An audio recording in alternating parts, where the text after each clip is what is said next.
ಏನ್ ಸರ್ ವಾತ ಪಿತ್ತ ಕಫ ಟರ್ಮಲ್ ಏನ್ ಹೇಳುತ್ತೆ? ಒಂದು ಕಾಯಿಲೆ ಮನುಷ್ಯನಿಗೆ ಬರಬೇಕು ಅಂದರೆ 10 ವರ್ಷ ಪ್ರೀ ಪ್ಲಾನ್ ಮಾಡುತ್ತೆ. ಆಚಾರ್ಯರು ಹೇಳ್ತಾರೆ ತೇ ಸಮ ಧಾತು ಮಲಕ್ರಿಯಾ ಸಮಾಹ ಸ್ವಾಸ್ಥ್ಯ ಮುಚ್ಚತೆ ಅಂತ ಹೇಳಿ. ಲಂಗ್ಸ್ ಎಕ್ಸಸೈಸ್ ಮಷಿನ್ ಅಂತ ಹೇಳ್ತೀವಿ. ಇದು ಸ್ಮೋಕ್ ಮಾಡೋರೆ ಯಾವ ರೀತಿ ಯೂಸ್ ಮಾಡೋದು ಸರ್? ಅವ್ರು ಲಾಂಗ್ ಟರ್ಮ್ ಇಂದ ಸ್ಮೋಕ್ ಮಾಡ್ತಾ ಇರ್ತಾರೆ. ಅವರು ಸ್ಮೋಕ್ ಮಾಡಿರ್ತಕ್ಕಂಥ ಟಾರ್ ನಮ್ಮ ಲಂಗ್ಸಲ್ಲಿ ಶೇಖರಣೆ ಆಗಿರುತ್ತೆ. ಆ ಶೇಖರಣೆ ಆಗಿರೋ ಟಾರ್ ಕ್ಲೀನ್ ಆಗ್ತಕ್ಕಂಥದ್ದನ್ನು ಅವ್ರ ಕಣ್ಣಾರೆ ಅವ್ರು ನೋಡ್ಬೋದು. ಅಂದರೆ ನಮ್ಮ ದೇಹದೊಂದು ಭಾಷೆ ಇದೆ, ಆ ಭಾಷೆ ಬಗ್ಗೆ ನಾವು ನಾಲೆಜ್ ಇರಬೇಕು. ವಾತ ಪಿತ್ತ ಕಫದ ಮೂಲಕ ನಮ್ಮ ದೇಹದಲ್ಲಾದಂಥ ಬದಲಾವಣೆಗಳೆಲ್ಲಾನು ಕಂಡುಹಿಡಿಯಬಹುದು. ಹೌದು, ಹಾಸ್ಪಿಟ್ಲ್ ಬೆಡ್ ಮೇಲೆ ಯಾರೇ ಮಲಗಿದ್ದಾರೆ ಅಂದರೆ ಅವ್ರಿಗೆ ಏನೇ ಆಗಿದೆ ಅಂದರೆ ವಾತ ಪಿತ್ತ ಕಫ ಮೂರದಲ್ಲಿ ಯಾವುದೋ ಒಂದು ಹೆಚ್ಚು ಕಮ್ಮಿ ಆಗಿದೆ. ಯಾವ ಏಜ್ ಅವರೆಲ್ಲ ಮಾಡಬಹುದು ಇದು? ಮೇಡಮ್, ಇದು 2 ವರ್ಷದ ಮಗುವಿನಿಂದ ಹಿಡಿದು 100 ವರ್ಷದ ವಯಸ್ಸಾದ್ರ ತನಕನೂ ಬಳಸ್ಬೋದು. ಅಸ್ತಮ ಬಂದಿರೋರು ಇದನ್ನ ಎಷ್ಟು ದಿನ ಮಾಡಿದ್ರೆ ಅವ್ರದ್ದು ಅಸ್ತಮ ವಾಸಿ ಆಗುತ್ತೆ? ನಮ್ದು ಲಿವರ್ ಅಲ್ಲಿ ಏನಾದರೂ ವ್ಯತ್ಯಾಸಗಳಾದ್ರೆ ಅದ್ರ ಭಾಷೆ ಯಾವ್ದ್ರಿಂದ ಮುಖಾಂತರ ನಮಗೆ ಗೊತ್ತಾಗುತ್ತೆ. ಮಕ್ಕಳಿಗೆ ಕೆಮ್ಮಾಗುತ್ತೆ, ಅವಾಗ ಶೀತ ಆಗ್ತಾ ಇರುತ್ತೆ, ಅವಾಗ ಉಸಿರಾಟದ ಸಮಸ್ಯೆಗಳೇ ಇರುತ್ತೆ. ಆರೋಗ್ಯವಾಗಿರೋರು ಮಾಡ್ಬೋದು. ನನಗೆ ಯಾವುದು ಲಂಗ್ಸ್ ಡಿಸೀಸ್ಗಳಿಲ್ಲ, ಬಟ್ ನಾನು ಆರೋಗ್ಯವಾಗಿರ್ಬೇಕು ಅಂದ್ರೆ ದಿನ ಬೆಳಗ್ಗೆ ಇದರಿಂದ 30 ಸತಿ ಮಾಡ್ತೀನಿ. ಕಿಡ್ನಿಯಲ್ಲಿ ಏನಾದರೂ ಸಮಸ್ಯೆ ಆದರೆ ಕಿವಿ ಮುಖಾಂತರ ಗೊತ್ತಾಗುತ್ತೆ. ಹೊಟ್ಟೆಯಲ್ಲಿ ಏನಾದರೂ ಸಮಸ್ಯೆ ಆದರೆ ಬಾಯಿ ಮುಖಾಂತರ ಗೊತ್ತಾಗುತ್ತೆ. ಡೆಲ್ಲಿಲಿ ಒಂದಿನ ಆರಾಮಾಗಿ ಉಸಿರಾಡಿದ್ರೆ ಒಂದು ಪ್ಯಾಕ್ ಸಿಗರೇಟ್ ಸಿಗೋಕ್ಕೆ ಸಮ. ಅಷ್ಟು ಪೊಲ್ಯೂಟ್ ಆಗಿದೆ. ಇದನ್ನ ಮಾಡೋದ್ರಿಂದ ನಿಮಗೆ ಯೂರಿನ್ ಮೋಷನ್ ಕೂಡ ಚೆನ್ನಾಗಾಗುತ್ತೆ. ಹಲೋ ಸ್ನೇಹಿತರೆ, ಎಲ್ರಿಗೂ ನಮಸ್ಕಾರ. ನಾನು doctor Nandini KL. Welcome back to ನಿ ಎಪಿಸೋಡ್ ಆಫ್ ಡಿಜಿಟಲ್ ಮಾಧ್ಯಮ. ಇವತ್ತು ಒಂದು ಸ್ಪೆಷಲ್ ಎಪಿಸೋಡ್ ಮಾಡೋಣ ಅಂತ ಹೇಳಿ ಸ್ಪೆಷಲ್ ಗೆಸ್ಟ್ ನಮ್ಮ ಜೊತೆ ಕರ್ಕೊಂಡ್ಬಂದಿದ್ದೀನಿ. ಆಯುರ್ವೇದದಲ್ಲಿ ಯಾವುದೇ ಚಿಕಿತ್ಸೆನ ತಗೋಬೇಕು ಅಂತ ಹೇಳಿದ್ರು ಕೂಡ ವಾತ ಪಿತ್ತ ಕಫದ ಬಗ್ಗೆ ಮಾತಾಡ್ತಾರೆ. ಹಾಗಾದರೆ ಏನದು ವಾತ ಪಿತ್ತ ಕಫ? ಅದ್ರ ಬಗ್ಗೆ ಮಾತಾಡಲಿಕ್ಕೆ ನಮ್ಮ ಜೊತೆ ಇದ್ದಾರೆ SVPL ಸಂಸ್ಥೆಯ ಮುಖ್ಯಸ್ಥರಾದಂಥ ಮಣಿಕಂಠ ಸರ್. ಸರ್ ನಮಸ್ಕಾರ. ನಮಸ್ಕಾರ ಮೇಡಮ್. ಏನು ಸರ್, ಯಾವುದೇ ಒಂದು ಆಯುರ್ವೇದ ಚಿಕಿತ್ಸೆನ ತಗೋಬೇಕು ಅಂತ ಹೇಳಿದ್ರೆ ಎಲ್ಲರೂ ಸ್ಟಾರ್ಟ್ ಮಾಡೋದೇ ಅಲ್ಲಿಂದ. ಹೌದು ಮೇಡಮ್. ಏನಂದ್ರೆ ಈಗ ಆಚಾರ್ಯರು ಹೇಳ್ತಾರೆ ತೇ ಸಮ ಧಾತು ಮಲಕ್ರಿಯಾ ಸಮಾಹ ಸ್ವಾಸ್ಥ್ಯ ಮುಚ್ಚತೆ ಅಂತ ಹೇಳಿ.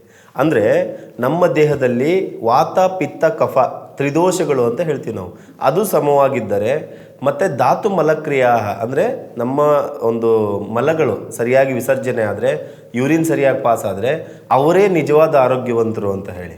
ಓಕೆ, ಇದನ್ನ ಅವ್ರು ಸುಮ್ಮನೆ ಹೇಳಿಲ್ಲ. ಈಗ ವಾತ ಪಿತ್ತ ಕಫ ಅಂತಂದರೆ ಏನು, ಅದ್ರ ಬಗ್ಗೆ ನಾವು ತಿಳ್ಕೊಳ್ತಾ ಹೋಗೋಣ. ಒಂದೊಂದೇ ಹೇಳ್ತಾ ಹೋಗ್ತೀನಿ. ಈಗ ನೋಡ್ರಿ, ವಾತ ಅಂತಂದರೆ ನಮ್ಮ ದೇಹದಲ್ಲಿ ಆಗ್ತಕ್ಕಂಥ ಎಲ್ಲ ಪೇನ್ಗಳು, ಅಂದರೆ ಮಂಡಿ ನೋವಾಗಿರ್ಬೋದು, ಬೆನ್ನು ನೋವಾಗಿರ್ಬೋದು. ಈಗ ನೋಡ್ರಿ, ವಾತಾಹಾರಿ ಅಂತ ಹೇಳ್ತೀವಿ ನಾವು. ಅದಾದಮೇಲೆ ಸಂದುವಾತ ಅಂತ ಹೇಳ್ತೀವಿ. ಅಂದರೆ ವಾತಕ್ಕೆ ಸಂಬಂಧಪಟ್ಟಂಗೆ ಇಡೀ ಬಾಡಿಯಲ್ಲಿ ಎಲ್ಲ ವರ್ಕೌಟ್ ಆಗುತ್ತೆ, ಅದಕ್ಕೆ ನಾವು ಪೇನ್ಗಳನ್ನೆಲ್ಲ ಅನುಭವಿಸ್ತೀವಿ. ಅದೇ ರೀತಿ ಅದೇನಾದರೂ ಹೆಚ್ಚು ಕಮ್ಮಿ ಆದರೆ ಮತ್ತು ಪಿತ್ತಕ್ಕೆ ಬರ್ತೀವಿ. ಪಿತ್ತ ಅಂತಂದರೆ ಏನು? ಈಗ ನೋಡ್ರಿ, ಮನೇಲಿ ಅಜ್ಜ ಅದು ಹೇಳಿದ್ದು ನಿಮಗೆ ನೆನಪು ಬರುತ್ತೆ, ಪಿತ್ತ ಜಾಸ್ತಿ ಆಗಿರ್ಬೇಕು ನಿನಗೆ, ಅದಕ್ಕೆ ವಾಮಿಟ್ ಮಾಡಿದೆ ಅಂತ. ಹುಳಿ ಜಾಸ್ತಿ ತಿನ್ಬೇಡ, ಪಿತ್ತ ಆಗುತ್ತೆ ಅನ್ನೋದು ಹೇಳೋದಿಲ್ಲ. ಹೌದು ಅಲ್ವಾ? ಪಿತ್ತ ಆಗುತ್ತೆ. ಪಿತ್ತ ಅಂದರೆ ನಮ್ದ್ರಲ್ಲಿ ಅದು ರೂಢಿಯಲ್ಲೂ ಇದೆ. ಓಕೆ, ಯಾಕೆ ಅದು ರೂಢಿಯಲ್ಲಿದೆ? ಅದು ಏನು ಅಂತಂದರೆ ನಮ್ಮ ದೇಹದಲ್ಲಿ ಜಠರಾಗ್ನಿ ಅಂತ ಇರುತ್ತೆ. ಅಂದರೆ ಒಂದು ಜಠರದಲ್ಲಿ ಒಂದು ಅಗ್ನಿ ಇರುತ್ತೆ. ಓಕೆ, ಅದಕ್ಕೆ ನಾವು ಜಠರಾಗ್ನಿ ಅಂತ ಹೇಳ್ತೀವಿ. ಆ ಒಂದು ಜಠರಾಗ್ನಿಯಲ್ಲಿ ಏನಾದರೂ ವ್ಯತ್ಯಾಸ ಆದರೆ ನಮ್ಮ ದೇಹದಲ್ಲಿ ಪಿತ್ತದ ಅಂಶ ಜಾಸ್ತಿ ಆಗುತ್ತೆ. ಓಕೆ, ಪಿತ್ತ ಜಾಸ್ತಿ ಆದಾಗ ಏನಾಗುತ್ತೆ? ಎದೆ ಉರಿ, ಗ್ಯಾಸ್ಟ್ರಿಕ್, ಅಸಿಡಿಟಿ, ಪಿತ್ತದಿಂದ ಬರ್ತಕ್ಕಂಥ ಕೆಲವೊಂದಿಷ್ಟು ರೋಗಗಳಿದ್ದಾವೆ. ಅವೆಲ್ಲ ವ್ಯತ್ಯಾಸಗಳಾಗೋದ್ರಿಂದ ಪಿತ್ತದ ಸಮಸ್ಯೆನೂ ಇರ್ಬೋದು. ಅದ್ರ ಜೊತೆಗೆ ಇನ್ನೂ ಒಂದು ಬಂದ್ಬಿಟ್ಟು ಕಫದಂತರೂ ಯೂಶ್ವಲಿ ಎಲ್ಲರೂ ಕೇಳ್ತಾರೆ. ಏನಕ್ಕೆ ಅಂದರೆ ಕಫ ತುಂಬ ಜನ ಅದನ್ನು ಪ್ರತಿದಿನ ಮಾತಾಡ್ತಾರೆ. ಕಫದಿಂದ ಏನೇನೆಲ್ಲ ಬರುತ್ತೆ? ಶೀತ, ನೆಗಡಿ, ಕೆಮ್ಮು, ಜ್ವರ. ಓಕೆ, ಕಫ ಬೀಳೋದು, ಅಸ್ತಮ ಬರುವಂಥದ್ದು. ಓಕೆ, ಸೊ ಈ ಕಫದಿಂದ ಎಲ್ಲ ಸಮಸ್ಯೆಗಳು, ಈಗ ಮೂಗು ಬ್ಲಾಕ್ ಆಗೋವಂಥದ್ದು. ಈಗ ನಾವು ಏನಂದರೆ ನಮ್ಮ ದೇಹದಲ್ಲಿ ಆಗ್ತಕ್ಕಂಥ ಎಲ್ಲದಕ್ಕೂ ಕೂಡ ನಾವೇನು ಮಾಡ್ತೀವಿ, ಒಂದೊಂದು ಸಿಂಪ್ಟಮ್ಸ್ ಇರ್ತವೆ. ಓಕೆ, ಅಂದರೆ ನಮ್ಮ ದೇಹದೊಂದು ಭಾಷೆ ಇದೆ, ಆ ಭಾಷೆ ಬಗ್ಗೆ ನಾವು ನಾಲೆಜ್ ಇರಬೇಕು. ನಮ್ಮ ದೇಹಕ್ಕೆ ಒಂದು ಅದ್ಭುತವಾಗಿರ್ತಕ್ಕಂಥ, ಈಗ ಯಾವ ರೀತಿ ಕರ್ನಾಟಕದಲ್ಲಿ ಕನ್ನಡ ಮಾತಾಡ್ತಾರೆ, ಮಹಾರಾಷ್ಟ್ರದಲ್ಲಿ ಮರಾಠಿ ಮಾತಾಡ್ತಾರೆ, ತಮಿಳ್ನಾಡಲ್ಲಿ ತಮಿಳು ಮಾತಾಡ್ತಾರೆ, ಅದೇ ರೀತಿ ನಮ್ಮ ದೇಹನೂ ಒಂದು ಭಾಷೆ ಮಾತಾಡುತ್ತೆ. ಇಂಟ್ರೆಸ್ಟಿಂಗ್. ಸೊ ಆ ಭಾಷೆ ನಾವು ಅರ್ಥ ಮಾಡ್ಕೋಬೇಕು. ಓಕೆ, ಉದಾಹರಣೆಗೆ ನಮ್ದು ಲಿವರಲ್ಲಿ ಏನಾದರೂ ವ್ಯತ್ಯಾಸಗಳಾದರೆ, ಓಕೆ, ಅದ್ರ ಭಾಷೆ ಯಾವುದರಿಂದ ಮುಖಾಂತರ ನಮಗೆ ಗೊತ್ತಾಗುತ್ತೆ? ಕಣ್ಣಿನ ಮುಖಾಂತರ ಗೊತ್ತಾಗುತ್ತೆ. ಉದಾಹರಣೆಗೆ ನೋಡ್ರಿ, ನಾನು ನಿಮಗೆ ಅದನ್ನು ತೋರಿಸ್ತೀನಿ. ಯಾವ ರೀತಿ ಗೊತ್ತಾಗುತ್ತೆ ಅಂದರೆ, ಈಗ ಕಣ್ಣು ಕಲರ್ ಚೇಂಜ್ ಆಗುತ್ತೆ. ಕಾಮಾಲೆಯ ಬಂದವರಿಗೆ ಕಾಣೋದೆಲ್ಲ ಹಳದಿ ಅಂತ ಹೇಳ್ತಾರೆ. ಹೌದು, ಕಣ್ಣು ಕಲರ್ ಯಾವ್ದಿದೆಯಲ್ಲ ಈಗ ಅದು ಕಲರ್ ಚೇಂಜಸ್ ಆಗ್ತಾ, ಯೆಲ್ಲೋ ಕಲರ್ ಬರುತ್ತೆ. ಆಮೇಲೆ ಕಣ್ಣನ್ನ ಫಸ್ಟ್ ನೋಡ್ತಾರೆ ಎಲ್ಲೇ ಹಾಸ್ಪಿಟ್ಲಿಗೆ ಹೋದ್ರು ನೀವು. ಕರೆಕ್ಟ್ ಅಲ್ವಾ? ಅಂದ್ರೆ ಈಗ ನೋಡ್ರಿ, ನಾವು ಲಿವರಲ್ಲಿ ಸಮಸ್ಯೆ ಆಗಿರೋದನ್ನ ಕಣ್ಣಿನ ಮುಖಾಂತರ ತಿಳ್ಕೊಂಡ್ವಿ ಅಲ್ವಾ? ಈಗ ಅದೇ ರೀತಿ ಕಿಡ್ನಿಯಲ್ಲಿ ಏನಾದರೂ ಸಮಸ್ಯೆ ಆದರೆ ಕಿವಿ ಮುಖಾಂತರ ಗೊತ್ತಾಗುತ್ತೆ. ಓಕೆ, ಕಿವಿ ಆಕಾರ ನೋಡ್ರಿ, ಸೇಮ್ ಕಿಡ್ನಿ ಆಕಾರ ನೋಡ್ರಿ, ಎರಡೂ ಒಂದೇ ಥರ ಕಾಣಿಸುತ್ತೆ. ಓಕೆ, ಇದು ದೇಹದ ಭಾಷೆ, ನಾವು ಇದನ್ನು ಅರ್ಥ ಮಾಡ್ಕೋಬೇಕು. ಲಂಗ್ಸಲ್ಲಿ ಏನಾದರೂ ವ್ಯತ್ಯಾಸ ಆದರೆ ಮೂಗಿನ ಮುಖಾಂತರ ಗೊತ್ತಾಗುತ್ತೆ. ಓಕೆ, ಹೆಂಗೆ ನೋಡ್ರಿ ಹಂಗೆ ವಿಚಾರ. ಈಗ ಮೂಗಲ್ಲಿ ಏನಾದರೂ ಕಟ್ತು ಅಂತಂದರೆ, ರನ್ನಿಂಗ್ ನೋಸ್ ಬಂತು ಅಂದರೆ, ಲಂಗ್ಸಲ್ಲಿ ಏನೋ ಇನ್ಫೆಕ್ಷನ್ಸ್ ಇದ್ದರೂ ನಾವು ಸೀನ್ ಮುಖಾಂತರ, ರನ್ನಿಂಗ್ ನೋಸ್ ಮುಖಾಂತರ ಗೊತ್ತಿಡಿತೀವಿ. ಹೊಟ್ಟೆಯಲ್ಲಿ ಏನಾದರೂ ಸಮಸ್ಯೆ ಆದರೆ ಬಾಯಿ ಮುಖಾಂತರ ಗೊತ್ತಾಗುತ್ತೆ. ಓಕೆ, ಅಂದರೆ ಈ ಡೈಜೆಷನ್ ಸರಿಯಾಗಿಲ್ಲ ಅಂದರೆ ಕೆಟ್ಟ ಸ್ಮೆಲ್ ಬರುತ್ತೆ. ಅದಾದಮೇಲೆ ಸರಿಯಾಗಿ ಊಟ ಮಾಡಿಲ್ಲ, ಊಟದಲ್ಲಿ ಏನಾದರೂ ವ್ಯತ್ಯಾಸ ಮಾಡ್ತಾಯಿದ್ರೆ ಡೇಗ್ ಬರುತ್ತೆ. ಓವರ್ ಊಟ ಮಾಡಿದ್ರೂ ಡೇಗ್ ಬರುತ್ತೆ, ವಾಮಿಟ್ ಆಗುತ್ತೆ. ಹೊಟ್ಟೆಯಲ್ಲಿ ಏನೋ ಸಮಸ್ಯೆ ಇದ್ರೂ ಬಾಯಿ ಮುಖಾಂತರ ನಮಗೆ ಗೊತ್ತಾಗುತ್ತೆ. ಓಕೆ, ಅದೇ ರೀತಿ ರಕ್ತದಲ್ಲಿ ಏನಾದರೂ ವ್ಯತ್ಯಾಸ ಆದರೆ ನಾಲ್ಗೆಲ್ಲಿ ಗೊತ್ತಾಗುತ್ತೆ. ಓಕೆ, ಈಗ ನೋಡ್ರಿ, ಒಂದು ನಾಲ್ಗೆ ಬಣ್ಣಗಳಿದ್ದಾವೆ. ಓಕೆ, ಮನುಷ್ಯನಿಗೆ ಕೆಂಪಾಗಿದ್ದರೆ ಅದು ಒಂದು ರೀತಿ ಸಮಸ್ಯೆ ಅಂತ ನಾವು ಕಂಡುಹಿಡಿತೀವಿ. ರಕ್ತದ ಮುಖಾಂತರ ಏನೇ ಸಮಸ್ಯೆಗಳಿದ್ರೂ ನಾಲ್ಗೆಲ್ಲಿ ನಾವು ಅದನ್ನು ಆರಾಮಾಗಿ ಕಂಡುಹಿಡಿಬೋದು. ಇದ್ರ ಬಗ್ಗೆ ನೀವು ಬೇಕಾದರೆ ಗೂಗಲ್ ಮಾಡಿದ್ರೆ ಗೊತ್ತಾಗುತ್ತೆ. ಅದಾದಮೇಲೆ ಇಡೀ ದೇಹ ಒಂಥರ ನಮ್ದು ಏನಂದರೆ ಸಿಕ್ಕಾಪಟ್ಟೆ ಭಾಷೆಗಳಲ್ಲಿ ಮಾತಾಡುತ್ತೆ. ಅದ್ರ ಬಗ್ಗೆ ನಾವು ಅರ್ಥ ಮಾಡ್ಕೋಬೇಕಾಗತ್ತೆ. ಓಕೆ, ಸೊ ಆ ರೀತಿಯಾಗಿ ಕಫ ಅಂತ ಬಂದಾಗ ಕಫಕ್ಕೇ ಆಗಿರ್ತಕ್ಕಂಥ ಒಂದು ಭಾಷೆ ಇದೆ, ಅದರದ್ದೇ ಆಗಿರ್ತಕ್ಕಂಥ ಒಂದು ಸಿಂಪ್ಟಮ್ಸ್ ಇದೆ, ಅದರದ್ದೇ ಆಗಿರ್ತಕ್ಕಂಥ ಒಂದು ಕಾಣಿಸುವಂಥ ಒಂದು ಪ್ರತಿಕ್ರಿಯೆಗಳಿದ್ದಾವೆ. ನಮ್ಮ ದೇಹದಲ್ಲಿ ಕಫ ಜಾಸ್ತಿ ಆಯಿತು ಅಂದರೆ ಕಣ್ಣಿಗೆ ಕಾಣಿಸುತ್ತೆ, ನಮ್ಗೆ ಕಫ ಜಾಸ್ತಿ ಆಗಿದೆ ಅಂತ ಗೊತ್ತಾಗುತ್ತೆ. ಓಕೆ, ಹಿಂದಿನ ಕಾಲದಲ್ಲಿ ನಾಡಿ ಮಿಡಿತದ ಮುಖಾಂತರ ಚೆಕ್ ಮಾಡ್ತಾಯಿದ್ರು, ನಾಡಿ ಶಾಸ್ತ್ರ ಅಂತ ಹೇಳ್ತಾರೆ. ಈಗ ತುಂಬ ಕಮ್ಮಿ, ಬಟ್ ಈಗಲೂ ನಾಡಿ ನೋಡ್ತಾರೆ. ಓಕೆ, ಸೊ ಅದೇ ರೀತಿ ಇಡೀ ದೇಹದಲ್ಲಿ ಏನೇ ವ್ಯತ್ಯಾಸಗಳಾದ್ರೂ ನಾವು ಅದನ್ನು ಕಂಡುಹಿಡಿಬೋದು. ಅಂದರೆ ನೀವು ಹೇಳೋದ್ರ ಪ್ರಕಾರ, ಆಯುರ್ವೇದದ ಪ್ರಕಾರ ವಾತ ಪಿತ್ತ ಕಫದ ಮೂಲಕ ನಮ್ಮ ದೇಹದಲ್ಲಾದಂಥ ಬದಲಾವಣೆಗಳೆಲ್ಲನೂ ಕಂಡುಹಿಡಿಯಬಹುದು. ಹೌದು, ಅಂದರೆ ಈಗ ಮನುಷ್ಯನ ದೇಹದಲ್ಲಿ ಏನೇ ಚೇಂಜಸ್ ಆಗಿದೆ ಅಂದರೆ, ಹಾಸ್ಪಿಟ್ಲ್ ಬೆಡ್ ಮೇಲೆ ಯಾರೇ ಮಲಗಿದ್ದಾರೆ ಅಂದರೆ ಅವ್ರಿಗೆ ಏನೇ ಆಗಿದೆ ಅಂದರೆ ವಾತ ಪಿತ್ತ ಕಫ ಮೂರರಲ್ಲಿ ಯಾವುದೋ ಒಂದು ಹೆಚ್ಚು ಕಮ್ಮಿ ಆಗಿರುತ್ತೆ. ಅಂದರೆ ಈ ವಾತ ಪಿತ್ತ ಕಫನೇ ಎಲ್ಲದಕ್ಕೂ ಮೂಲ. ಓಕೆ, ನಾವು ಮೂಲದಲ್ಲಿ ನೋಡಬೇಕು. ಯಾವುದೇ ಒಂದು ಡಿಸೀಸ್ ಬಗ್ಗೆ ತಿಳ್ಕೊಂಡ್ವಿ ಅಂದರೆ ಓಕೆ 50% ವಾಸಿ ಆದಂಗಂತೆ. ಓಕೆ, ಇನ್ನು 50% ಅದಕ್ಕೆ ಔಷಧೋಪಚಾರ ಮಾಡಿದರೆ ವಾಸಿ ಆಗ್ತೀವಿ.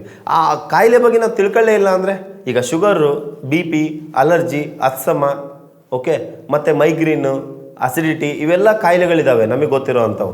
ಆಮೇಲೆ ಕಾಮನ್ ಜನರಿಗೆ ಬರುವಂಥ ಸಮಸ್ಯೆಗಳು, ಮೂಲವ್ಯಾಧಿ ಅಂತ ಬರುತ್ತೆ. ಈ ಎಲ್ಲ ಕಾಯಿಲೆಗಳು ಯಾವ ವಾತ ಪಿತ್ತ ಕಫ ತ್ರಿದೋಷದಿಂದ ಯಾವ ದೋಷದಿಂದ ಬರುತ್ತೆ ಅಂತ ನಾವು ತಿಳ್ಕೊಂಬಿಟ್ವಿ ಅಂದರೆ, ಈಗ ಸಪ್ತ ಧಾತುಗಳು ಅಂತ ಇದ್ದಾವೆ ನಮ್ಮ ಮನುಷ್ಯನಲ್ಲಿ. ಓಕೆ, ಸಪ್ತ ಧಾತುಗಳು ಅಂತ ಬರ್ತವೆ. ಈ ಥರ ಅಂದರೆ ನಮ್ಮ ದೇಹ ನಾಲೆಜ್ ಮುಖಾಂತರ ತುಂಬಿಕೊಂಡಿದೆ. ಅದನ್ನು ನಾವು ಅರ್ಥ ಮಾಡಿಕೊಂಡ್ರೆ ಒಂಥರ ಏನಂದರೆ ಒಂದು ಪುಸ್ತಕ ಓದಿದ ಥರ. ಓಕೆ, ಈಗ ನಾವು ಎಲ್ಲೋ ಯಾವುದೋ ಒಂದು ವಿಚಾರದ ಬಗ್ಗೆ ನಾವು ಜಾಸ್ತಿ ತಿಳ್ಕೊಂಡಿರ್ತೀವಿ, ಒಂದು ಬ್ರಿಡ್ಜ್ ಬಗ್ಗೆ ತಿಳ್ಕೊಂಡಿರ್ತೀವಿ, ಒಂದು ದೇಶದ ಬಗ್ಗೆ ತಿಳ್ಕೊಂಡಿರ್ತೀವಿ, ಅಥವಾ ಮತ್ತೊಂದ್ರ ಬಗ್ಗೆ ನಾವು ತಿಳ್ಕೊಳ್ತೀವಿ. ಓಕೆ, ಈಗ ಉದಾಹರಣೆಗೆ ಸಂಗೊಳ್ಳಿ ರಾಯಣ್ಣ ಅವ್ರ ಬಗ್ಗೆ ನಮಗೆ ಗೊತ್ತಿದೆ ಅಲ್ವಾ. ಅದಾದಮೇಲೆ ಒನಕೆ ಓಬವ್ವ ಅವ್ರ ಬಗ್ಗೆ ನಮಗೆ ಗೊತ್ತಿದೆ, ಕಿತ್ತೂರಾಣಿ ಚೆನ್ನಮ್ಮ ಅವ್ರ ಬಗ್ಗೆ ನನಗೆ ಗೊತ್ತಿದೆ, ಕೆಂಪೇಗೌಡರ ಬಗ್ಗೆ ನಮಗೆ ಗೊತ್ತಿದೆ, ಅಥವಾ ಮೈಸೂರು ಮಹಾರಾಜರ ಬಗ್ಗೆ ನಮಗೆ ಗೊತ್ತಿದೆ. ಎಲ್ಲ ದೊಡ್ಡ ದೊಡ್ಡ ಸಾಧಕರ ಬಗ್ಗೆ ನಮಗೆ ಗೊತ್ತಿದೆ. ಆದರೆ ನಮ್ಮ ಬಗ್ಗೆ ನಮಗೆ ಗೊತ್ತಿಲ್ಲ. ಓಕೆ, ನಮ್ಮ ದೇಹದ ಬಗ್ಗೆ ನಮಗೆ ಗೊತ್ತಿಲ್ಲ. ನಮ್ಮ ದೇಹದಲ್ಲಿ ಆಗ್ತಕ್ಕಂಥ ಪ್ರತಿಕ್ರಿಯೆಗಳ ಬಗ್ಗೆ ನಮಗೆ ಗೊತ್ತಿಲ್ಲ. ಅದು ಇಂಪಾರ್ಟೆಂಟ್. ನಾವು ನಮ್ಮ ದೇಹದ ಬಗ್ಗೆ ಮೊದಲು ತಿಳ್ಕೊಳ್ಳೋಣ. ದೇವರು ಭಗವಂತ ನಮಗೆ ಒಂದು ದೇಹ ಕೊಟ್ಟಿದ್ದಾನೆ, ನೂರಾರು ಕೋಟಿ ರೂಪಾಯಿ ಬೆಲೆ ಬಾಳುವಂಥ ದೇಹ ಕೊಟ್ಟಿದ್ದಾನೆ ಅಂತಂದರೆ ಇಲ್ಲಿರ್ತಕ್ಕಂಥ ಪ್ರತಿಯೊಬ್ಬರು ಕೋಟ್ಯಾಧಿಪತಿಗಳೇ. ಓಕೆ, ಆದರೆ ನಮ್ಮ ದೇಹದ ಬಗ್ಗೆ ನಾವು ನಾಲೆಜ್ ಇಲ್ಲ ಅಂದರೆ ಆವಾಗ ನಾವು ಕೋಟ್ಯಾಧಿಪತಿ ಆಗಿರಲ್ಲ. ಅಂದರೆ ಯಾವುದೇ ಮನುಷ್ಯ ಒಂದು ವೇಳೆ ಆರೋಗ್ಯ ಕಳ್ಕೊಂಡ್ರೂ ಬಡವ ಆಗ್ತಾನೆ, ದುಡ್ಡು ಕಳ್ಕೊಂಡ್ರೂ ಬಡವ ಆಗ್ತಾನೆ. ಓಕೆ, ಬರೀ ಆರೋಗ್ಯ ಇದೆ ದುಡ್ಡಿಲ್ಲ ಅಂದರೂ ಬಡವನೇ, ಬರೀ ದುಡ್ಡಿದೆ ಆರೋಗ್ಯ ಇಲ್ಲ ಅಂದರೂ ಬಡವನೇ. ಸೊ ಅದಕ್ಕೋಸ್ಕರ ಈ ವಾತ ಪಿತ್ತ ಕಫದ ಬಗ್ಗೆ ತಿಳ್ಕೊಂಡ್ವಿ ಅಂದರೆ ನಮ್ಮ ದೇಹದ ಬಗ್ಗೆ ನಾವು ತಿಳ್ಕೊಂಡಂಗೆ. ನಮ್ಮ ದೇಹದ ಬಗ್ಗೆ ತಿಳ್ಕೊಬೇಕು ಅಂತ ಹೇಳಿದರೆ ವಾತ ಪಿತ್ತ ಕಫದ ಬಗ್ಗೆ ತಿಳ್ಕೊಬೇಕು. ಇವಾಗ ವಾತ ಪಿತ್ತ ಕಫ ಜಾಸ್ತಿ ಆದರೆ ನಮ್ಮ ದೇಹದಲ್ಲಿ ಎಫೆಕ್ಟ್ ಆಗುತ್ತಾ, ಕಡಿಮೆ ಆದರೆ ಎಫೆಕ್ಟ್ ಆಗುತ್ತಾ, ಹೇಗೆ? ಈಗ ವಾತ ಪಿತ್ತ ಕಫ ಜಾಸ್ತಿ ಆದರೂ ಸಮಸ್ಯೆ ಆಗುತ್ತೆ, ಕಡಿಮೆ ಆದರೂ ಸಮಸ್ಯೆ ಆಗುತ್ತೆ. ಈಗ ನೋಡ್ರಿ, ಆಚಾರ್ಯರು ಏನು ಹೇಳಿದ್ದಾರೆ, ತೇ ಸಮ ಧಾತು ಮಲಕ್ರಿಯಾ. ಓಕೆ, ತೇ ಸಮ ಧಾತು ಮಲಕ್ರಿಯಾ ಸಮಾಹ ಸ್ವಾಸ್ಥ್ಯ ಮುಚ್ಚತೆ ಅಂತ ಹೇಳಿದ್ದಾರೆ. ಅಂದರೆ ಸಮವಾಗಿರಬೇಕು, ಹೆಚ್ಚಿಗೆನೂ ಆಗಿರಬಾರ್ದು, ಕಡಿಮೆನೂ ಆಗಿರಬಾರ್ದು. ಓಕೆ, ಬ್ಯಾಲೆನ್ಸಲ್ಲಿ ಇರಬೇಕು. ಅರ್ಥ ಆಯ್ತಾ? ಈಗ ನಮ್ಮ ದೇಹದಲ್ಲಿ ಗೊಬ್ಬರ ಸಚಿವರು ಇದ್ದಾರೆ, ನೀರಾವರಿ ಮಂತ್ರಿಗಳು ಇದ್ದಾರೆ, ಧಾತು ಮಲಕ್ರಿಯೆಗಳವೆಲ್ಲ ಅದು ಸರಿಯಾಗಿರಬೇಕು. ಓಕೆ, ದೇಶದಲ್ಲಿ ಅವ್ರಿಗೇನಾದರೂ ಸಮಸ್ಯೆ ಆದ್ರೂ, ಅವ್ರ ಬಜೆಟಲ್ಲಿ ಸಮಸ್ಯೆ ಆದ್ರೂ ತೊಂದರೆ, ನಮ್ಮ ದೇಹದಲ್ಲಿ ಅವ್ರ ಬಜೆಟ್ಗೆ ಅವ್ರು ಏನಾದರೂ ತೊಂದರೆಯಲ್ಲಿದ್ರೂ ದೇಹಕ್ಕೆ ಸಮಸ್ಯೆನೇ. ಇವಾಗ ಫಸ್ಟ್ ಕಫದ ಬಗ್ಗೆ ಮಾತಾಡೋಣ, ಯಾಕೆ ಸೀಸನ್ ಅದೇ ಆಗಿರೋದ್ರಿಂದ. ಹೌದು, ಈಗ ನೋಡ್ರಿ, ಕಫ ಅಂತಂದರೆ ಎಲ್ಲ ಮನುಷ್ಯನಲ್ಲೂ ಇರ್ತಕ್ಕಂಥ ಒಂದು ಸಾಮಾನ್ಯವಾಗಿರ್ತಕ್ಕಂಥ ಸಮಸ್ಯೆ. ಅದು ಸಮಸ್ಯೆ ಅನ್ನಂಗಿಲ್ಲ, ಅದರಿಂದ ನಮಗೆ ಒಳ್ಳೇದು ಜಾಸ್ತಿ ಇದೆ, ಬಟ್ ಅದು ವ್ಯತ್ಯಾಸ ಆದಾಗ ಸಮಸ್ಯೆ ಸ್ವಲ್ಪ ದೊಡ್ಡದಿರುತ್ತೆ. ಉದಾಹರಣೆಗೆ ಮಾತಾಡೋಕ್ಕೆ ಧ್ವನಿ ಚೇಂಜ್ ಆಗುತ್ತೆ. ಓಕೆ, ನಮ್ಮ ಮಾತಿನ ಶೈಲಿ ಚೇಂಜ್ ಆಗುತ್ತೆ, ಮೂಗು ರನ್ನಿಂಗ್ ನೋಸ್ ಇರುತ್ತೆ. ಈಗ 4 ಜನ ಮಾತಾಡ್ತಾ ನಿಂತಿರ್ತೀವಿ, ಸಡನ್ನಾಗಿ ಸೀನ್ ಬಂದುಬಿಡ್ತು ಅಂತ ಅಂದ್ಕೊಳ್ಳಿ. ಆವಾಗ ಒಂಥರ ಅದು ತಪ್ಪಲ್ಲ, ಮನುಷ್ಯನ ಸಹಜ ಕ್ರಿಯೆಗಳವು. ಆದ್ರೆ ಅವ್ರು ಏನು ಮಾಡ್ತಾರೆ ಅಂತ ಹೇಳ್ರಿ ಮುಜುಗರ ಮಾಡ್ಕೊಳ್ತಾರೆ. ಓಕೆ, ಅತ್ಸಮದಂಥ ಸಮಸ್ಯೆಗಳು ಬರ್ತವೆ. ಅತ್ಸಮ ಬಂತು ಅಂದರೆ ಏನು, ಇನ್ಹೇಲರ್ ತೊಗೋಬೇಕು ಟೈಮ್ಗೆ. ಕೆಲವೊಂದು ಹಳೇ ಪಿಕ್ಚರ್ಗಳಲ್ಲಿ ನೋಡಿರ್ತೀರ ನೀವು, ಈ ವಿಲನ್ಗಳು ಅದರಲ್ಲಿ ಇರ್ತಕ್ಕಂಥ ಸೈಡ್ ಆ್ಯಕ್ಟರ್ಸ್ನಾಗಲಿ ಅಥವಾ ಫಿಲಮಲ್ಲಿ ಇರ್ತಕ್ಕಂಥವ್ರನ್ನ ಕಿಲ್ ಮಾಡಬೇಕು ಅಂದರೆ ಅವರು ಇನ್ಹೇಲರ್ನ ಕಸ್ಕೊಂಡ್ಬಿಡ್ತಿದ್ರು. ಅವ್ರ ಉಸಿರಾಟ ಏರ್ಪೇರಾಗಿ ನಿಜವಾಗ್ಲೂ ತೀರೋಗ್ತಿದ್ರು. ಅದು ಸುಳ್ಳಲ್ಲ, ಅದು ಸತ್ಯನೇ. ಮನುಷ್ಯನಿಗೆ ಅದು ಇನ್ಹೇಲರ್ ಒಂದು ಸತಿ ಸ್ಟಾರ್ಟ್ ಮಾಡಿದರೆ ಅಡಿಕ್ಟೆಡ್, ಅದು ಸಾಯ ತನಕ ಬೇಕೇ ಬೇಕು. ಉದಾಹರಣೆಗೆ ಶುಗರ್ BP ಗುಳಿಗೆ ಇದ್ದಂಗೆ. ಓಕೆ, ಅತ್ಸಮ ಅಂತಕ್ಕಂಥದ್ದು ಕೂಡ ಏನಂತಂದರೆ ಸಿಕ್ಕಾಪಟ್ಟೆ ದೊಡ್ಡ ವಿಷಯನೇ, ದೊಡ್ಡ ಸಮಸ್ಯೆನೇ. ಓಕೆ, ನಮ್ಮ ದೇಹದಲ್ಲಿ ಯಾವ ರೀತಿ ಹಾರ್ಟ್ 24/7 ಕೆಲಸ ಮಾಡುತ್ತೋ ಅದೇ ರೀತಿ ಲಂಗ್ಸ್ ಕೂಡ 24/7 ಕೆಲಸ ಮಾಡುತ್ತೆ. ಓಕೆ, ಉಸಿರಾಟ ಆಡದೇ ಇದ್ದರೆ ಮನುಷ್ಯ ಏನಾಗುತ್ತೆ ಅಂತ ನಿಮಗಂತೂ ಗೊತ್ತಿದೆ. ಓಕೆ, ಅಂದರೆ ಈಗ ಅದು ಸಾಧನೆಗಳು ಅಂತ ಹೇಳ್ತೀವಿ ನಾವು. ಧ್ಯಾನದ ಮುಖಾಂತರ ಉಸಿರನ್ನ 7 ನಿಮಿಷ 6 ನಿಮಿಷ 5 ನಿಮಿಷ ಹಿಡಿದಿಟ್ಕೊಳ್ಳೋವಂಥ ಸಾಧಕರು ನಾವು ನೋಡಿದ್ದೀವಿ. ಹಾಗಂತ ಹೇಳಿ ಸಾಮಾನ್ಯ ಮನುಷ್ಯ ಬಿಟ್ ಅಂತ ಹೇಳ್ತೀವಿ ನಾವು, 10 ಬಿಟ್ಸ್ ಉಸಿರಿಟ್ಕೊಳಕ್ಕಾಗಲ್ಲ, ಅಷ್ಟು ಕಷ್ಟಪಡ್ತಾರೆ. ಅದರಲ್ಲೂ ಈ ಸ್ಮೋಕಿಂಗ್ ಮಾಡೋವಂಥವ್ರಿಗಂತೂ ತುಂಬ ಕಷ್ಟ. ಓಕೆ, ಈಗ ಏನಂದರೆ ಒಂದು ಯಾವುದೇ ಸಮಸ್ಯೆ ಆಗಲಿ ಅದು ನಮ್ಮನ್ನು ಆವರಿಸ್ಕೋಬಾರ್ದು, ಟಚ್ ಮಾಡಿ ಹೋದರೆ ಸಮಸ್ಯೆ ಆಗಂಗಿಲ್ಲ. ಓಕೆ, ಈಗ ಒಂದು ಕ್ಷಣ ಬ್ಯಾಡ್ ಸ್ಮೆಲ್ ಬಂದು ಹೋಗ್ಬಿಟ್ರೆ ನಮಗೇನು ಸಮಸ್ಯೆ ಆಗಂಗಿಲ್ಲ. ಬ್ಯಾಡ್ ಸ್ಮೆಲ್ಲೇ ಗಂಟೆ ಇತ್ತು ಅಂದರೆ ನಮಗೇನಾಗುತ್ತೆ ಹೇಳ್ರಿ, ಒಂಥರ ನಾವು ಇರಿಟೇಟ್ ಅನ್ಭವಿಸ್ತೀವಿ ಅಥವಾ ತಲೆನೋವು ಬರೋಕ್ಕೆ ಸ್ಟಾರ್ಟ್ ಆಗಿಬಿಡುತ್ತೆ. ಕೆಲವೊಬ್ಬರಿಗೆ ತಲೆನೋವು ಬರುತ್ತೆ, ಕೆಲವೊಬ್ರಿಗೆ ಇರಿಟೇಷನ್ ಆಗುತ್ತೆ, ಅಲ್ಲಿ ಆ ಜಾಗದಲ್ಲಿ ಇರೋಕ್ಕೆ ಇಷ್ಟಪಡಲ್ಲ. ಬಟ್ ಈಗ ಸ್ಮೋಕಿಂಗ್ ಮಾಡೋದ್ರಿಂದ ನಮ್ಮ ಲಂಗ್ಸ್ಗೆ ಒಂದು ದಿನಕ್ಕೆ 5 ಸತಿ ಸ್ಮೋಕ್ ಮಾಡಿದರೆ 5 ಸತಿ ಎಫೆಕ್ಟ್ ಕೊಟ್ಟಂಗೆ. ಕನ್ಸಿಸ್ಟೆನ್ಸಿ ಯಾವಾಗಲೂ ತುಂಬ ಸಿಕ್ಕಾಪಟ್ಟೆ ಡೇಂಜರಸ್. ಈಗ ನೋಡಿರಿ, ಉದಾಹರಣೆಗೆ ಒಂದು ಬಂಡೆ ಇದೆ ಅಂತ ಅಂದ್ಕೊಳ್ಳಿ, ಅದ್ರ ಮೇಲೆ ಒಂದು ಬಕೆಟ್ ನೀರು ಸುರುವಿದ್ರಿ ಅಂತಂದರೆ ಆ ಬಂಡೆಗೆ ಏನು ಮಾಡೋಕ್ಕಾಗಲ್ಲ. ಓಕೆ, ಒಂದೇ ಸತಿಗೆ ಏನನ್ನ ಮಾಡಿದ್ರೂ ಏನಾಗಲ್ಲ. ಅದೇ ಆ ಒಂದು ಬಂಡೆ ಮೇಲೆ ಒಂದೊಂದೇ ಡ್ರಾಪ್ ಕನ್ಸಿಸ್ಟೆನ್ಸಿ ನೀರು ಬಿಡ್ತಾ ಹೋಗ್ರಿ, ಆ ಬಂಡೆನೇ ಒಡೆದೋಗುತ್ತೆ. ಅದು ಕನ್ಸಿಸ್ಟೆನ್ಸಿಗಿರುವಂಥ ಪವರು. ಅದನ್ನು ಒಳ್ಳೆ ರೀತಿ ಬಳಕೆ ಮಾಡಿದರೆ ಒಳ್ಳೆಯದಕ್ಕೆ ಬಳಕೆ ಆಗುತ್ತೆ, ಕೆಟ್ಟ ರೀತಿ ಬಳಕೆ ಮಾಡಿದರೆ ಕೆಟ್ಟದಕ್ಕೆ ಬಳಕೆ ಆಗುತ್ತೆ. ಉದಾಹರಣೆಗೆ ಈ ಥರ ಡೈಲಿ ಆಲ್ಕೋಹಾಲ್ ಸೇವನೆ ಮಾಡೋದು, ಡೈಲಿ ಸ್ಮೋಕಿಂಗ್ ಮಾಡುವಂಥದ್ದು, ಡೈಲಿ ಇನ್ನೊಂದು ಮತ್ತೊಂದು ಮಾಡ್ತಕ್ಕಂಥದ್ದು, ಪೊಲ್ಯೂಷನ್ ಇರ್ತಕ್ಕಂಥ ವಾತಾವರಣದಲ್ಲಿ ನಾವು ಇರೋವಂಥದ್ದು. ಓಕೆ, ಇದೆಲ್ಲ ಏನಂತಂದರೆ ಬ್ಯಾಡ್ ಹ್ಯಾಬಿಟ್ಸ್ಗಳಿವು.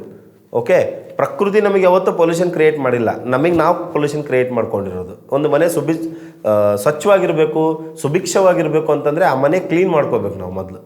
ಓಕೆ, ಆ ರೀತಿ ವಾತಪಿತ್ತ ಕಫನ ಕ್ಲೀನ್ ಮಾಡಿಕೊಂಡು ತ್ರಿದೋಷಗಳನ್ನು ಕಂಟ್ರೋಲಲ್ಲಿ ಇಟ್ಕೊಂಡು ಮಾಡಿದರೆ ಯಾವುದು ಅಸ್ತಮನೂ ಬರಲ್ಲ ಅಥವಾ ಇನ್ನೊಂದು ಕೆಮ್ಮು ದಮ್ಮು ಶೀತ ನೆಗಡಿನೂ ಬರಲ್ಲ. ಇವಾಗ ಶೀತ ನೆಗಡಿ ಕೆಮ್ಮು ದಮ್ಮು ಇದಕ್ಕೆಲ್ಲ ಮೂಲ ಕಾರಣ ನಮ್ಮ ಲಂಗ್ಸ್ ಚೆನ್ನಾಗಿರ್ಬೇಕು. ಇವಾಗ ಲಂಗ್ಸು ಯಾವೆಲ್ಲ ಕಾರಣಗಳಿಂದ ಕೆಟ್ಟೋಗುತ್ತೆ? ಸ್ಮೋಕಿಂಗ್ ಮಾಡೋದ್ರಿಂದ ಹಿಡಿದು ಆಲ್ಕೋಹಾಲ್ ಮಾಡೋದ್ರಿಂದ ಹಿಡಿದು ಪೊಲ್ಯೂಷನ್ ಇರ್ತಕ್ಕಂಥ ವಾತಾವರಣ.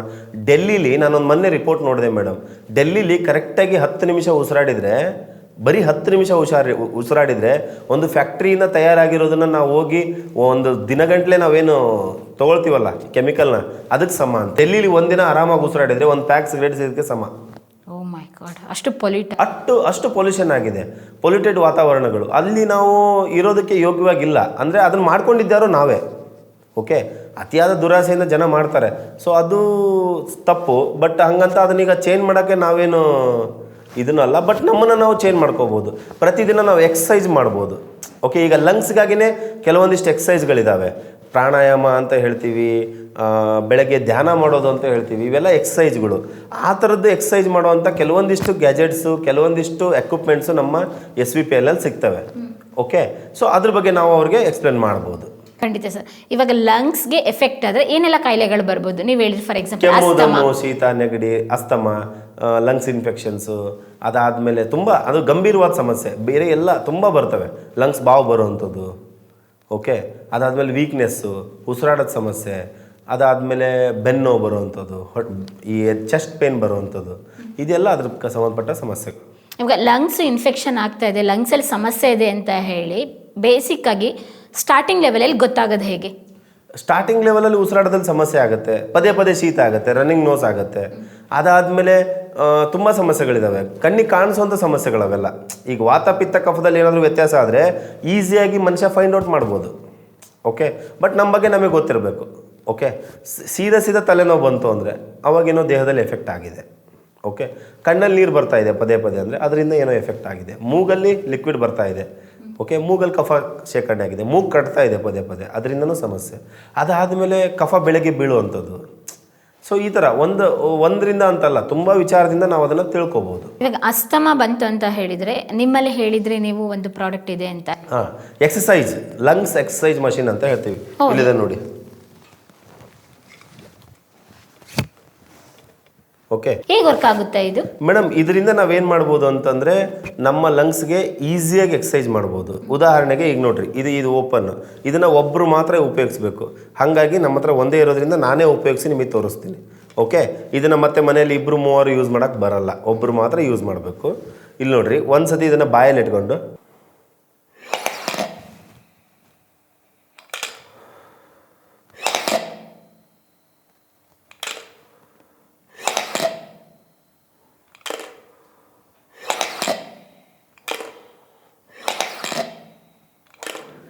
ಈ ಥರ, ಅಂದರೆ 30 ಟೈಮ್ಸ್ ಬೆಳಗ್ಗೆ 30 ಟೈಮ್ಸ್ ಸಂಜೆ ಮಾಡಬೇಕು.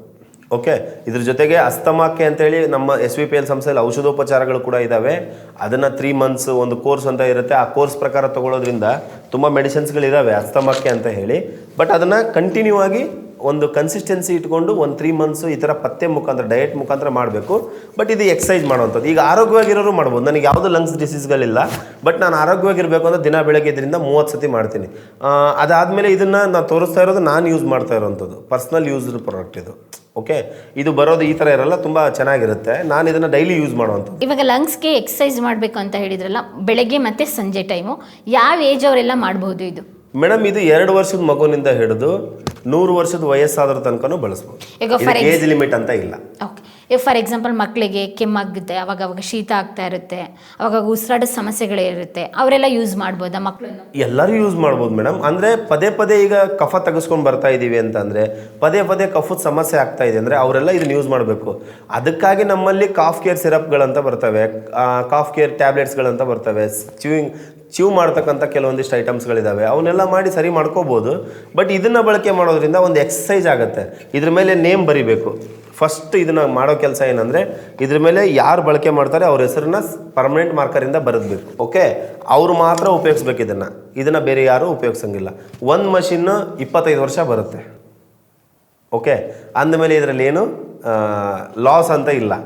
ಈಗ ಎಲ್ಲೋ ನೀವು ಒಂದು ಕಾಫಿ ಶಾಪಲ್ಲಿ ಹೋಗಿ ಒಳ್ಳೆ ದೊಡ್ಡ ಕಾಫಿ ಶಾಪ್, ಸ್ಟಾರ್ ಬಕ್ಸ್ ಅಂತ ದೊಡ್ಡ ಕಾಫಿ ಶಾಪ್ಗಳಲ್ಲಿ ಹೋದರೆ 1000, 2000, 3000 ಬರೀ ಟೀ ಕಾಫಿ ಬಿಲ್ ಆಗುತ್ತೆ. ಇದ್ರ ಬೆಲೆ ಅಷ್ಟೊಂದೇನಿಲ್ಲ. ಆರಾಮಾಗಿ ಇದನ್ನು ಪ್ರತಿಯೊಬ್ಬ ಮನುಷ್ಯ ಅಫೋರ್ಡಬಲ್ ಇದೆ, ಯೂಸ್ ಮಾಡ್ಬೋದು. ಇದು ಸ್ಮೋಕ್ ಮಾಡೋರು ಯಾವ ರೀತಿ ಯೂಸ್ ಮಾಡೋದು ಸರ್? ಅವ್ರು ಲಾಂಗ್ ಟರ್ಮಿಂದ ಸ್ಮೋಕ್ ಮಾಡ್ತಾ ಇರ್ತಾರೆ. ಲಾಂಗ್ ಟರ್ಮಿಂದ ಸ್ಮೋಕ್ ಮಾಡ್ತಾ ಇದ್ದಾರೆ ಅಂದರೆ ಅವರು ಸ್ಮೋಕ್ ಮಾಡಿರ್ತಕ್ಕಂಥ ಟಾರ್ ನಮ್ಮ ಲಂಗ್ಸಲ್ಲಿ ಶೇಖರಣೆ ಆಗಿರುತ್ತೆ. ಆ ಶೇಖರಣೆ ಆಗಿರೋ ಟಾರ್ ಕ್ಲೀನ್ ಆಗ್ತಕ್ಕಂಥದ್ದನ್ನು ಅವ್ರ ಕಣ್ಣಾರೆ ಅವ್ರು ನೋಡ್ಬೋದು. ಇದನ್ನು 3 ದಿನ ಎಕ್ಸಸೈಸ್ ಮಾಡಿದ್ರು ಅಂದರೆ 4ನೇ ದಿನ ಅವರಿಗೆ ಕಫ ಬೀಳಕ್ಕೆ ಸ್ಟಾರ್ಟ್ ಆಗುತ್ತೆ, ಒಳಗಡೆ ಕ್ಲೀನ್ ಆಗೋಕ್ಕೆ ಸ್ಟಾರ್ಟ್ ಆಗುತ್ತೆ. ಆದರೆ ಲಂಗ್ಸ್ ಸ್ಮೋಕಿಂಗ್ನ ಸ್ಟಾಪ್ ಮಾಡಬೇಕು. ಅಂದರೆ ಈಗ ಸ್ಮೋಕ್ ಮಾಡ್ತಾ ಇದ್ದಾರೆ, ದಿನ 1-2 ಮಾಡ್ತಾ ಇದ್ದಾರೆ, ಅವ್ರಿಗೆ ಕೈಲಿ ಬಿಡೋಕೆ ಆಗ್ತಾ ಇಲ್ಲ ಅಂದರೆ ಇದನ್ನು ಯೂಸ್ ಮಾಡೋದ್ರಿಂದ ಆ ಮಾಡಿರ್ತಕ್ಕಂಥ ವಿಷ ನಮ್ಮ ದೇಹದಿಂದ ಹೊರಗಡೆ ಹೋಗುತ್ತೆ. ಬಟ್ ಹಂಗಂತ ಹೇಳಿ ಈ ಮಷಿನ್ ಇದೆ ಅಂತ ಹೇಳಿ ಪ್ರತಿದಿನ ಮಾಡೋದು ಆ ಥರ ಎಲ್ಲ ಮಾಡಬಾರ್ದು. ಅದಾದಮೇಲೆ ಈಗ ಮುಂಚೆ ಮಾಡಿ ಸ್ಟಾಪ್ ಮಾಡಿರ್ತಾರೆ, ಅವ್ರು ಈ ಮಷಿನನ್ನು ಕರೆಕ್ಟಾಗಿ ಒಂದು 3 ತಿಂಗಳು ಯೂಸ್ ಮಾಡಿ ಕೈ ಬಿಟ್ಟರೆ ಆಮೇಲೆ ಇದು ಒಂದು ರೂಢಿ ಆಗಿಬಿಡುತ್ತೆ ಮೇಡಮ್ ಮನುಷ್ಯನಿಗೆ. ದಿನ ಬೆಳಗ್ಗೆ ಎದ್ದು ಧ್ಯಾನಾವಸ್ಥೆಯಲ್ಲಿ ಕೂತ್ಕೊಂಡು ಇದನ್ನು ಕರೆಕ್ಟಾಗಿ ಬಾಯಲ್ಲಿ ಇಟ್ಕೊಂಡು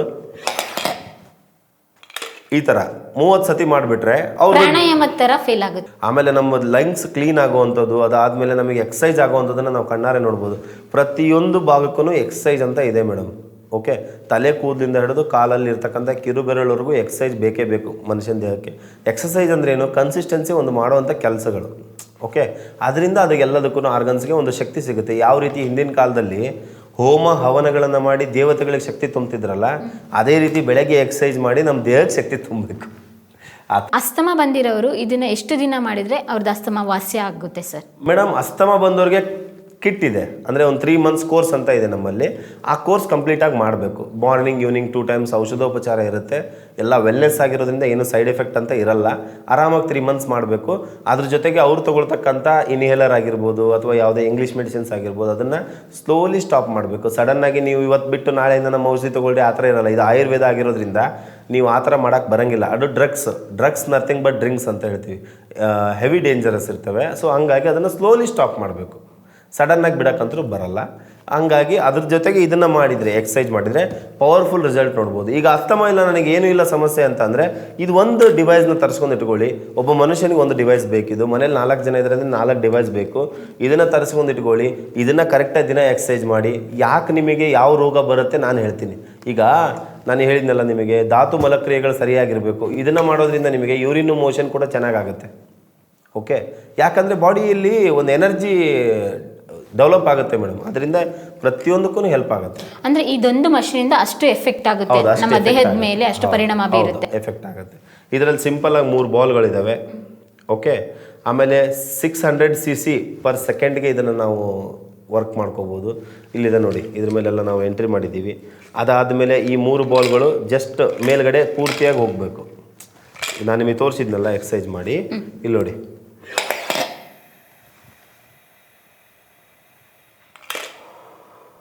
ಉಸಿರು ತಗೋಬೇಕು, ಉಸಿರು ಬಿಡಬೇಕು. ಹಾಂ, ಉಸಿರನ್ನ ಎಳ್ಕೋಬೇಕು, ಸ್ಲೋ ಆಗಿ ಅದನ್ನೊಂದು ಸ್ವಲ್ಪ ಹೋಲ್ಡ್ ಮಾಡಬೇಕು, ಅದಾದಮೇಲೆ ಸ್ಲೋ ಆಗಿ ಬಿಡಬೇಕು, ಇಷ್ಟೇ. ಅಂದರೆ ತುಂಬ ಜನಕ್ಕೆ ಅವರು ತುಂಬ ಚೆನ್ನಾಗಿ ಲೈಫ್ ಸ್ಟೈಲ್ ಲೀಡ್ ಮಾಡ್ತಾ ಇರ್ತಾರೆ, ಆದ್ರೂ ಕೂಡ ಉಸಿರಾಡೋ ಸಮಸ್ಯೆ ಬರುತ್ತಲ್ಲ, ಯಾಕೆ? ಈಗ ನೋಡ್ರಿ, ಈಗ ಏನಂದರೆ ಅವರು ಧ್ಯಾನ ಮಾಡ್ತಾ ಇಲ್ಲ, ವಾತಾವರಣ ಸಿಕ್ಕಾಪಟ್ಟೆ ಪೊಲ್ಯೂಷನ್ ಇದೆ. ಹೆಂಗಾಗಿದೆ, ನಾನು ನಿಮಗೆ ಆಗಲೇ ಹೇಳಿದ್ನಲ್ಲ ಡೆಲ್ಲಿ ವಾತಾವರಣದ ಬಗ್ಗೆ. ಬೆಂಗಳೂರಲ್ಲಿ ಏನು ಸಾಮಾನ್ಯವಾಗಿದೆನಾ? ಬೆಂಗಳೂರಲ್ಲಿ ಟಾಕ್ಸಿನ್ಸ್ ಏನು ಸಾಮಾನ್ಯವಾಗಿ ಓಡಾಡ್ತಾ ಇದೆನಾ? ನಾವು ಉಸಿರಾಡ್ತಾ ಇದ್ದೀವಿ ಅಂದರೆ ಏನಾಗ್ತಾ ಇದೆ ಅಂತ ಗೊತ್ತಿಲ್ಲ. ಸಾವಿರಾರು ಬ್ಯಾಕ್ಟೀರಿಯಾಗಳ ಒಳಗಡೆ ಹೋಗ್ತಾ ಇದ್ದಾವೆ, ಕೆಮಿಕಲ್ಗಳ ಒಳಗಡೆ ಹೋಗ್ತಾ ಇದೆ, ಕೆಮಿಕಲ್ ಗಾಳಿ ಒಳಗಡೆ ಹೋಗ್ತಾ ಇದೆ. ಸೊ ಹಾಗಾಗಿ ನಮಗೆ ಲಂಗ್ಸ್ ಎನರ್ಜಿಗೋಸ್ಕರ ನಾವು ಎಕ್ಸಸೈಸ್ ಮಾಡೋದು ಮಸ್ಟ್ ಆ್ಯಂಡ್ ಶುಡ್. ಅಂದರೆ ವರ್ಷದಲ್ಲಿ ಎಷ್ಟು ಟೈಮ್ ತೊಗೋಬೇಕಾಗುತ್ತೆ? ಇವಾಗ ನಾರ್ಮಲಾಗಿ ನಾನು ಚೆನ್ನಾಗಿದ್ದೀನಿ, ನನಗೂ ಕೂಡ ಲಂಗ್ಸ್ ಎಕ್ಸಸೈಸ್ ಬೇಕು ಅಂದವರು ಇದನ್ನ ವರ್ಷ ಪೂರ್ತಿ ಮಾಡೋದು ತಪ್ಪಿಲ್ಲ. ಡೈಲಿ ಮಾಡ್ರಿ, ಏನು ತಪ್ಪಿದೆ? ಈಗ ಡೈಲಿ ಎಕ್ಸಸೈಸ್ ಮಾಡಬೇಕು, ಡೈಲಿ ಸೂರ್ಯ ನಮಸ್ಕಾರ ಮಾಡಬೇಕು, ಡೈಲಿ ವ್ಯಾಯಾಮ ಮಾಡಬೇಕು, ಡೈಲಿ ಇದನ್ನ ಎಕ್ಸಸೈಸ್ ಮಾಡಬೇಕು. ಅದರಲ್ಲಿ ತಪ್ಪೇನಿಲ್ಲ, ಎಲ್ಲರೂ ಮಾಡ್ಬೋದು. ಎಲ್ಲ ಸರ್ವ ರೋಗಕ್ಕೂ ಏನಂತಂದರೆ ಇದು ಮದ್ದಾಗಿ ಕೆಲಸ ಮಾಡುತ್ತೆ. ಇವಾಗ ಲಂಗ್ಸ್ ಪ್ರಾಬ್ಲಮ್ಮು ಸುದೀರ್ಘವಾಗಿ ಕಂಟಿನ್ಯೂ ಆದರೆ ಏನೆಲ್ಲ ಪರಿಣಾಮ ಬೀಳುತ್ತೆ ಸರ್ ಅವರ ದೇಹದಲ್ಲಿ? ಮೇಡಮ್, ಅದೇ ಈಗ ಲಂಗ್ಸ್ ಪ್ರಾಬ್ಲಮ್ಮು ಬಂದರೆ ಅಸ್ತಮನೆ ಬರೋದು ಮೇಜರ್ ಆಗಿ. ಈಗ ಸಣ್ಣ ಪುಟ್ಟ ಸಮಸ್ಯೆಗಳು ಸ್ಟಾರ್ಟಿಂಗಲ್ಲಿ ಬರ್ತವೆ, ಈಗ ಅದು ಸೂಚನೆ ಕೊಡ್ತಾ ಹೋಗುತ್ತೆ. ಮೊದಲಿಗೆ ಒಂದು ಸ್ವಲ್ಪ ಕೆಮ್ಮು ಬರುತ್ತೆ, ಆ ಥರ ಸ್ವಲ್ಪ ಮುಂದಕ್ಕೆ ಓದೋದಂಗೆ ಒಂದೊಂದೇ ರೋಗಗಳು ಮನುಷ್ಯನಿಗೆ ಬರೋಕ್ಕೆ ಸ್ಟಾರ್ಟ್ ಆಗುತ್ತೆ. ಒನ್ ಫೈನ್ ಡೇ ಅವ್ರಿಗೆ ಅಸ್ತಮ ಅಂತ ಗೊತ್ತಾಗುತ್ತೆ, ಅವ್ರು ಮತ್ತೆ ಗುಳಿಗೆ ತಗೊಳಕ್ಕೆ ಸ್ಟಾರ್ಟ್ ಮಾಡ್ತಾರೆ. ಯಾವ ರೀತಿ ಈಗ ಶುಗರ್ ಬಂದರೆ, ನಾವು ಶುಗರ್ ಬಗ್ಗೆ ಡಿಸ್ಕಷನ್ ಮಾಡ್ತಾ ಇದ್ವಿ, ಅದ್ರ ಬಗ್ಗೆ ಹೇಳ್ತಾ ಇದ್ದಾಗ ನಾನು ಹೇಳಿದೆ ನಿಮಗೆ ಏನಂದರೆ, ಒಂದು ಕಾಯಿಲೆ ಮನುಷ್ಯನಿಗೆ ಬರಬೇಕು ಅಂದರೆ 10 ವರ್ಷ ಪ್ರೀ ಪ್ಲ್ಯಾನ್ ಮಾಡುತ್ತೆ. ಓಕೆ, ಸುಮ್ಮನೆ ಬರಲ್ಲ, ಯಾವುದು ಸುಮ್ಮನೆ ನಮಗೆ ಬರಲ್ಲ. 10 ವರ್ಷ ನಾವು ಪ್ರೀ ಪ್ಲ್ಯಾನ್ ಮಾಡಿಕೊಂಡೇ ಒಂದು ಕಾಯಿಲೆ ಬರೋದು. ಈಗ ಶುಗರ್ ಬಂದಿದೆ ಅಂದರೆ 10 ವರ್ಷದ ಹಿಂದಿಂದ ನಾವು ಏನೋ ತಪ್ಪು ಮಾಡ್ತಾಯಿದ್ದೀವಿ. ಓಕೆ, ಹಂಗೆ ಇವತ್ತೇನೋ ಸ್ವೀಟ್ ತಿಂದೆ ನಾಳೆ ಬೆಳಗ್ಗೆ ಶುಗರ್ ಬಂತು ಇಲ್ಲ, ಇವತ್ತೇನೋ ಕೆಮಿಕಲ್ ವಾಸನೆ ಕುಡಿದೆ ಅಥವಾ ಇವತ್ತೇನೋ ಸ್ಮೋಕ್ ಮಾಡಿದೆ ನಾಳೆ ಬೆಳಗ್ಗೆ ಅಸ್ತಮ ಬಂತು ಇಲ್ಲ.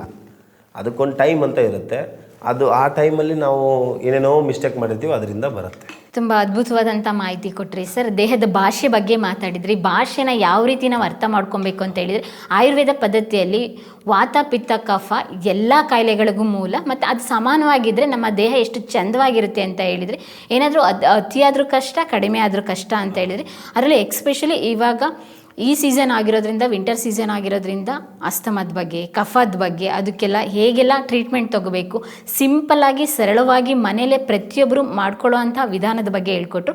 ಈ ಪ್ರಾಡಕ್ಟು ಮತ್ತು ಹೆಚ್ಚಿನ ಮಾಹಿತಿ ಬೇಕು ಅಂತ ಹೇಳಿದರೆ ಇವರ ಕಾಂಟ್ಯಾಕ್ಟ್ ನಂಬರ್ ಡಿಸ್ಕ್ರಿಪ್ಷನಲ್ಲಿ ಮೆನ್ಷನ್ ಮಾಡಿರ್ತೀನಿ. ಮುಕ್ತವಾಗಿ ಎಲ್ಲರೂ ಕಾಂಟ್ಯಾಕ್ಟ್ ಮಾಡಿ ನಿಮ್ಮ ಆರೋಗ್ಯವನ್ನು ಸುಧಾರಿಸ್ಕೊಳ್ಳಿ.